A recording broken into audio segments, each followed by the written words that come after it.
कराच्या कोणत्याही कृत्यात सहभागी नाही असं दीपक केसरकर यांनी म्हटलंय। घरातला कठोर शिक्षा व्हावी आणि पीडितांना न्याय मिळावा अशी मागणीही केसरकर यांनी केली आहे। कराच्या कृत्यांबाबत माहिती असती तर भेटलो नसतो असंही केसरकर यांनी म्हटलंय। ओळख आहे म्हणजे त्यांच्या कुठल्याही कृत्यामध्ये माझा सहभाग आहे असं बिलकुल नाही। त्यांना वाचवण्यासाठी एखादा फोन माझा गेला असेल तर मी दोषी आहे, पण त्यांच्याकडून जे चुकीचं कृत्य घडलेलं आहे त्याची शिक्षा त्यांना झाली पाहिजे ही माझी स्पष्ट भूमिका आहे। पोलिसांना जर एका वर्षापूर्वी माहिती असतं तर पोलिसांनी आम्हाला सांगायला पाहिजे होतं।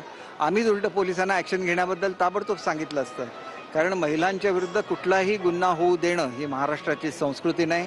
जब हमें पता अभी चला कि इस तरह के एक्टिविटीज़ में वो इन्वॉल्व है, अगर पहले पता होता तो हम उनके पास कभी जाते भी नहीं। कराची केस फास्ट ट्रॅक कोर्टात चालवण्यासाठी आपण प्रयत्न करणार आहोत का? ती फास्ट ट्रॅक कोर्टामध्येच चालणार आहे। मुख्यमंत्री साहेब स्वतः त्याच्यावर लक्ष ठेवून आहेत, त्याच्यासाठी SIT नेमलेली आहे आणि त्याच्यामुळे लवकरात लवकर त्या पीडित महिलांना न्याय मिळेल आणि करताना त्यांच्या जे काय त्यांनी केलंय त्याची शिक्षा ही 100% मिळेल याची मला खात्री।